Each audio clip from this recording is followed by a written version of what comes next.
ಮೋಸ ಹೋಗೋರು ಇರೋವರೆಗೂ ಮೋಸ ಮಾಡೋರು ಇದ್ದೇ ಇರ್ತಾರೆ.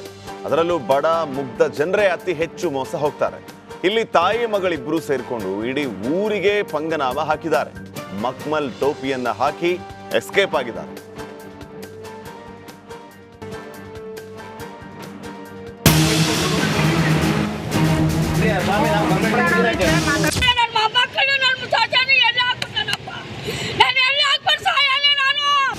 ದುಡ್ಡು ಕಳೆದುಕೊಂಡು ಮಹಿಳೆಯರು ಕಣ್ಣೀರು ಹಾಕ್ತಿದ್ದಾರೆ. ನಾಮ ಹಾಕಿದ ಚಾಲಾಕಿ ತಾಯಿ ಐನಾತಿ ಪುತ್ರಿ ವಿರುದ್ಧ ರೊಚ್ಚಿಗಿದ್ದಾರೆ. ಹಿಡಿಶಾಪವನ್ನ ಹಾಕ್ತಾ ಇದ್ದಾರೆ.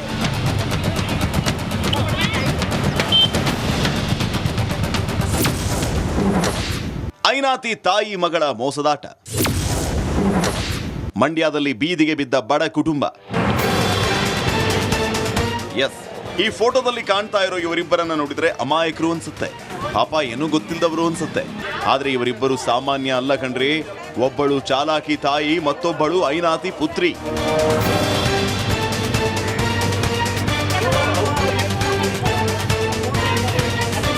ಮಂಡ್ಯ ಜಿಲ್ಲೆ ಹೊಸಳ್ಳಿಯಲ್ಲಿ ತಾಯಿ ಮಗಳು ಇಬ್ರು ಸೇರ್ಕೊಂಡು ಜನರಿಗೆ ಪಂಗನಾಮ ಹಾಕಿದ್ದಾರೆ. ತಾಯಿ ವಿಜಯಮ್ಮ, ಪುತ್ರಿ ದಿವ್ಯಾ ನೆರೆಹೊರೆಯವರಿಗೆ ದೋಖಾ ಮಾಡಿದ್ದಾರೆ. ಇವರಿಬ್ಬರು ನಂಬಿಕಸ್ಥರು, ಸಂಘದ ಸದಸ್ಯರು, ಪರಿಚಯಸ್ಥರ ಹೆಸರಲ್ಲಿ ವಿವಿಧ ಸ್ತ್ರೀ ಶಕ್ತಿ ಸಂಘ, ಮೈಕ್ರೋ ಫೈನಾನ್ಸ್, ಸ್ವಸಹಾಯ ಸಂಘಗಳಲ್ಲಿ ಲಕ್ಷಾಂತರ ರೂಪಾಯಿ ಸಾಲ ಪಡೆದು ಎಸ್ಕೇಪ್ ಆಗಿದ್ದಾರೆ. ಒಬ್ಬರದಲ್ಲ, ಸುಮಾರು ಇಲ್ಲಿರೋರು ಒಂದು 25-30 ಜನ ಅವ್ರಿಗೆ ಅವತ್ತು ತಗೊಟ್ಟಿರೋದು. ಅವ್ರಿಗೆ ಎಲ್ಲ ತಾವು ಈಗ ಎತ್ತಿಸ್ಕೊಂಡು ಈಗ ಅವರು ನೈಟ್ ಊರು ಖಾಲಿ ಮಾಡೋರು.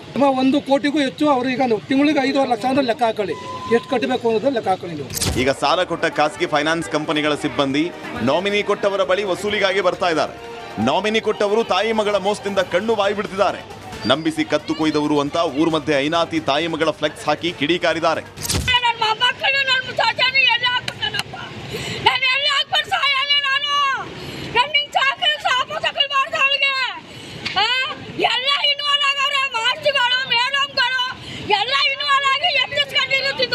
ಅಷ್ಟಲ್ಲದೆ ಹೇಳ್ತಾರಾ, ಕೊಟ್ಟವ ಕೋಡಂಗಿ ಇಸ್ಕೊಂಡವ ಈರ್ಭದ್ರ ಅಂತ. ಆನಂದ್, ರಿಪಬ್ಲಿಕ್ ಕನ್ನಡ, ಮಂಡ್ಯ.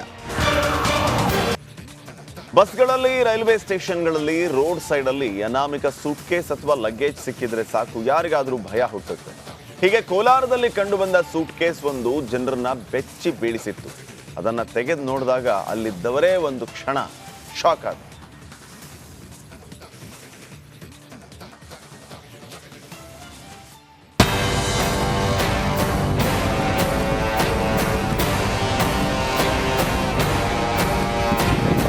ರಸ್ತೆ ಬದಿಯಲ್ಲಿ ಸೂಟ್ ಕೇಸ್ ಒಂಟಿಯಾಗಿ ಬಿದ್ದಿತ್ತು. ಸುಮಾರು ಹೊತ್ತಾದ್ರೂ ಆ ಸೂಟ್ ಕೇಸ್ ಅದೇ ಜಾಗದಲ್ಲಿತ್ತು. ಅನುಮಾನಗೊಂಡು ಸೂಟ್ ಕೇಸ್ ಹತ್ತಿರ ಹೋದ ಜನ ಒಂದು ಕ್ಷಣ ಬೆಚ್ಚಿ ಬಿದ್ದಿದ್ರು. ಕಾರಣ, ಆ ಸೂಟ್ ಕೇಸ್ನಿಂದ ಹೊರ ಬರ್ತಿದ್ದ ಶಬ್ದ ಟಿಕ್ ಟಿಕ್ ಟಿಕ್ ಟಿಕ್ ಅಂತಿತ್ತು.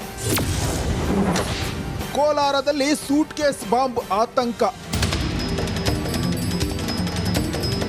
ಕೋಲಾರ ನಗರದ ಟಮಕ ಕೈಗಾರಿಕಾ ಪ್ರದೇಶದ ಸರ್ವಿಸ್ ರಸ್ತೆಯ ಪಕ್ಕದಲ್ಲಿ ಒಂಟಿ ಸೂಟ್ ಕೇಸ್ ಒಂದು ಬಿದ್ದಿತ್ತು. ಟಿಕ್ ಟಿಕ್ ಅನ್ನೋ ಬೀಪ್ ಶಬ್ದ ಕೇಳಿದ ಜನರು ಸೂಟ್ ಕೇಸ್ ಬಾಂಬ್ ಬಗ್ಗೆ ಆತಂಕ ವ್ಯಕ್ತಪಡಿಸಿದ್ರು.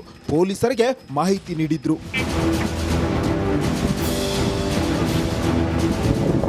ಕೂಡಲೇ ಸ್ಥಳಕ್ಕೆ ಬಂದ ಬಾಂಬ್ ನಿಷ್ಕ್ರಿಯ ದಳ ಸಿಬ್ಬಂದಿ, ಶ್ವಾನದಳ, ಅಗ್ನಿಶಾಮಕ ದಳ ಹಾಗೂ ಎಸ್ಪಿ ನಿಖಿಲ್ ಪರಿಶೀಲನೆ ನಡೆಸಿದ್ರು. ಸಂಚಾರಕ್ಕೆ ನಿರ್ಬಂಧ ಹೇರಿ ಕೈಗಾರಿಕಾ ಪ್ರದೇಶದ ವಿದ್ಯುತ್ ಸಂಪರ್ಕ ಕಡಿತಗೊಳಿಸಿದ್ರು. ನಮಗೂ ವಿಚಾರ ಗೊತ್ತಾಯಿತು. ನಾವು ಬಂದು ನೋಡಿದ್ವಿ, ಒಂದು ಸೂಟ್ ಕೇಸಲ್ಲಿ ಬಿದ್ದಿತ್ತಲ್ಲಿ. ಆಮೇಲೆ ತಕ್ಷಣ ಎಲ್ಲ ಪೊಲೀಸರು ಬಂದರು, ಎಲ್ಲ ಚೆಕ್ ಮಾಡಿದರು. ಅದರಲ್ಲಿ ಒಂಥರ ಬೀಪ್ ಬೀಪ್ ಅಂತ ಸೌಂಡ್ ಬರ್ತಾಯಿತ್ತು.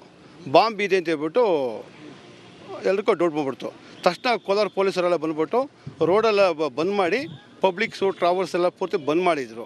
ಅಷ್ಟಕ್ಕೂ ಇದು ಕ್ರೌನ್ ಕಂಪನಿಗೆ ಸೇರಿದ ಸ್ಮಾರ್ಟ್ ಸೂಟ್ ಕೇಸ್. ಸೇಫ್ಟಿಗಾಗಿ ಸೆನ್ಸರ್ ಅಳವಡಿಸಲಾಗಿರುತ್ತೆ. ಸೂಟ್ ಕೇಸ್ ತೆರೆಯಲು ಪಾಸ್ವರ್ಡ್ ಕೂಡ ಇರುತ್ತೆ. ಒಂದು ವೇಳೆ ತಪ್ಪು ಪಾಸ್ವರ್ಡ್ ಹಾಕಿದ್ರೆ ಬೀಪ್ ಸೌಂಡ್ ಶುರುವಾಗಿದೆ.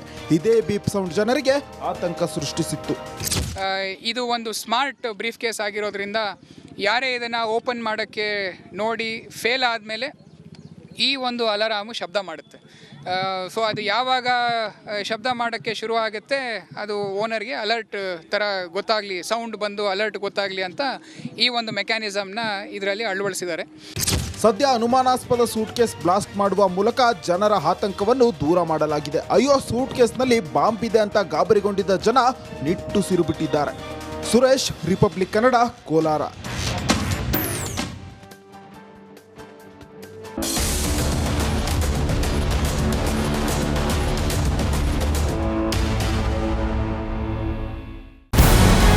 ನಮಸ್ಕಾರ, ಕರ್ನಾಟಕ ಪ್ರೈಮ್ ಟೈಮ್ಗೆ ಸ್ವಾಗತ. ನಾನು ಜಯಪ್ರಕಾಶ್ ಶೆಟ್ಟಿ. ಇಡೀ ಕರ್ನಾಡು ಇವತ್ತು ರೆಬೆಲ್ ಆಗಿ ನಿಂತಿದೆ. ಈ ಹಗರಣಗಳನ್ನು ಸದನದಲ್ಲಿ ಪ್ರಸ್ತಾಪ ಮಾಡಲು ಕೂಡ ಕಾಂಗ್ರೆಸ್ ಹಿಂದೇಟು ಹಾಕಿದ್ದೇಕೆ? ನಿಮ್ಗೆ ಸಂಬಳ ಅದಕ್ಕೆ, ನಿಮಗೆ ವಾಹನ ಅದಕ್ಕೆ, ನಿಮಗೆ ವೆಪನ್ ಅದಕ್ಕೆ, ನೀವು ಅದನ್ನು ಸೆರೆ ಹಿಡಿಬೇಕಾಗಿತ್ತು. ನೀವು ವಿದ್ಯುತ್ ಬರ ಇದೆ ಅಂತ ಹೇಳ್ತಾ ಇದ್ದೀರಿ, ಎಲ್ಲಿ ಬರ ಇದೆ ನೀವು ಹೇಳಬೇಕು. ಪಾಕಿಸ್ತಾನ್ ಆಕ್ಯುಪೈಡ್ ಕಾಶ್ಮೀರ್ ಅದು ಎಂದೆಂದಿಗೂ ನಮ್ಮದು. 40 ಮೆಷಿನ್ಗಳು ತಂದಿತ್ತು ನೋಟ್ ಎಣಿಸುವುದಕ್ಕೆ, ಅದೇ ಹಾಳಾಗಿತ್ತು. ಮಥುರಾದ ಗಲಾಟೆ ಇದೆಯಲ್ಲ, ಅದು ಸ್ಥಳೀಯವಾಗಿ ಕೂತು ಪರಿಹರಿಸಬಹುದಾದಂಥ ಕಾನೂನಿದೆ. ಗ್ಯಾರಂಟಿ ಯೋಜನೆಯಿಂದ ನಷ್ಟ ಆಗಿದೆ, ಲಾಭ ಆಗಿದೆ, ದಯವಿಟ್ಟು ಹೇಳಿ. Dawood Ibrahim most wanted criminal ಯಾವಾಗಾದ ಅಂದರೆ ಇಲ್ಲಿ ತನಕ ಭಾರತ ದೇಶದಲ್ಲಿ ಓರ್ವ ದಲಿತ ಪ್ರಧಾನಿಯಾದಂಥ ಇತಿಹಾಸವೇ ಇಲ್ಲ. ರಿಪಬ್ಲಿಕ್ ವರ್ಲ್ಡ್ ಆಪ್ ಇದು ಕೇವಲ ಅಪ್ಲಿಕೇಶನ್ ಅಲ್ಲ, ಸಮಗ್ರ ಸುದ್ದಿಗಳ ಸಂಪರ್ಕ ಮಾರ್ಗಕ್ಕೆ ಕ್ರಾಂತಿಕಾರಿ ಬದಲಾವಣೆ. ರಿಪಬ್ಲಿಕ್ ವರ್ಲ್ಡ್ ಆಪ್ ಕೇವಲ ಸುದ್ದಿ ಅಪ್ಲಿಕೇಶನ್ ಅನ್ನ ಪರಿಚಯ ಮಾಡ್ತಾ ಇಲ್ಲ, ಬದಲಾಗಿ ಡಿಜಿಟಲ್ ಸುದ್ದಿ ಬಳಕೆಯ ಹೊಸ ಯುಗಕ್ಕೆ ನಾಂದಿ ಹಾಡ್ತಾ ಇದೆ. ಇದೊಂದು ಬ್ರೇಕಿಂಗ್ ನ್ಯೂಸ್, ಪ್ರಭಾವಶಾಲಿ ಕಾರ್ಯಕ್ರಮಗಳಿಗೆ ಗಟ್ಟಿಯಾದ ವೇದಿಕೆ. ರಿಪಬ್ಲಿಕ್ ವರ್ಲ್ಡ್ ಅಪ್ಲಿಕೇಶನ್ ಈಗ ಲೈವ್ ಆಗಿದೆ. ಗೂಗಲ್ ಪ್ಲೇ ಸ್ಟೋರ್ ಮತ್ತು ಆಪಲ್ ಆಪ್ ಸ್ಟೋರ್ ಎರಡರಲ್ಲೂ ಲಭ್ಯವಿದೆ. ಈಗಲೇ ಡೌನ್ಲೋಡ್ ಮಾಡಿ. ನಮಸ್ಕಾರ, ಕರ್ನಾಟಕ ಪ್ರೈಮ್ ಟೈಮ್ಗೆ ಸ್ವಾಗತ. ನಾನು ಜಯಪ್ರಕಾಶ್ ಶೆಟ್ಟಿ. ಇಡೀ ಕರ್ನಾಡು ಇವತ್ತು ರೆಬೆಲ್ ಆಗಿ ನಿಂತಿದೆ. ಈ ಹಗರಣಗಳನ್ನು ಸದನದಲ್ಲಿ ಪ್ರಸ್ತಾಪ ಮಾಡಲು ಕೂಡ ಕಾಂಗ್ರೆಸ್ ಹಿಂದೇಟು ಹಾಕಿದ್ದೇಕೆ? ನಿಮ್ಗೆ ಸಂಬಳ ಅದಕ್ಕೆ, ನಿಮಗೆ ವಾಹನ ಅದಕ್ಕೆ, ನಿಮಗೆ ವೆಪನ್ ಅದಕ್ಕೆ, ನೀವು ಅದನ್ನು ಸೆರೆ ಹಿಡಿಬೇಕಾಗಿತ್ತು. ನೀವು ವಿದ್ಯುತ್ ಬರ ಇದೆ ಅಂತ ಹೇಳ್ತಾ ಇದ್ದೀರಿ, ಎಲ್ಲಿ ಬರ ಇದೆ ನೀವು ಹೇಳಬೇಕು. ಪಾಕಿಸ್ತಾನ್ ಆಕ್ಯುಪೈಡ್ ಕಾಶ್ಮೀರ್ ಅದು ಎಂದೆಂದಿಗೂ ನಮ್ಮದು. 40 ಮೆಷಿನ್ಗಳು ತಂದಿತ್ತು ನೋಟ್ ಎಣಿಸುವುದಕ್ಕೆ, ಅದೇ ಹಾಳಾಗಿತ್ತು. ಮಥುರಾದ ಗಲಾಟೆ ಇದೆಯಲ್ಲ, ಅದು ಸ್ಥಳೀಯವಾಗಿ ಕೂತು ಪರಿಹರಿಸಬಹುದಾದಂಥ ಕಾನೂನಿದೆ. ಗ್ಯಾರಂಟಿ ಯೋಜನೆಯಿಂದ ನಷ್ಟ ಆಗಿದೆ, ಲಾಭ ಆಗಿದೆ, ದಯವಿಟ್ಟು ಹೇಳಿ. Dawood Ibrahim most wanted criminal ಯಾವಾಗಾದ ಅಂದರೆ ಇಲ್ಲಿ ತನಕ ಭಾರತ ದೇಶದಲ್ಲಿ ಓರ್ವ ದಲಿತ ಪ್ರಧಾನಿಯಾದಂಥ ಇತಿಹಾಸವೇ ಇಲ್ಲ. ರಿಪಬ್ಲಿಕ್ ವರ್ಲ್ಡ್ ಆಪ್ ಇದು ಕೇವಲ ಅಪ್ಲಿಕೇಶನ್ ಅಲ್ಲ, ಸಮಗ್ರ ಸುದ್ದಿಗಳ ಸಂಪರ್ಕ ಮಾರ್ಗಕ್ಕೆ ಕ್ರಾಂತಿಕಾರಿ ಬದಲಾವಣೆ. ರಿಪಬ್ಲಿಕ್ ವರ್ಲ್ಡ್ ಆಪ್ ಕೇವಲ ಸುದ್ದಿ ಅಪ್ಲಿಕೇಶನ್ ಅನ್ನ ಪರಿಚಯ ಮಾಡ್ತಾ ಇಲ್ಲ, ಬದಲಾಗಿ ಡಿಜಿಟಲ್ ಸುದ್ದಿ ಬಳಕೆಯ ಹೊಸ ಯುಗಕ್ಕೆ ನಾಂದಿ ಹಾಡ್ತಾ ಇದೆ. ಇದೊಂದು ಬ್ರೇಕಿಂಗ್ ನ್ಯೂಸ್, ಪ್ರಭಾವಶಾಲಿ ಕಾರ್ಯಕ್ರಮಗಳಿಗೆ ಗಟ್ಟಿಯಾದ ವೇದಿಕೆ. ರಿಪಬ್ಲಿಕ್ ವರ್ಲ್ಡ್ ಅಪ್ಲಿಕೇಶನ್ ಈಗ ಲೈವ್ ಆಗಿದೆ. ಗೂಗಲ್ ಪ್ಲೇ ಸ್ಟೋರ್ ಮತ್ತು ಆಪಲ್ ಆಪ್ ಸ್ಟೋರ್ ಎರಡರಲ್ಲೂ ಲಭ್ಯವಿದೆ.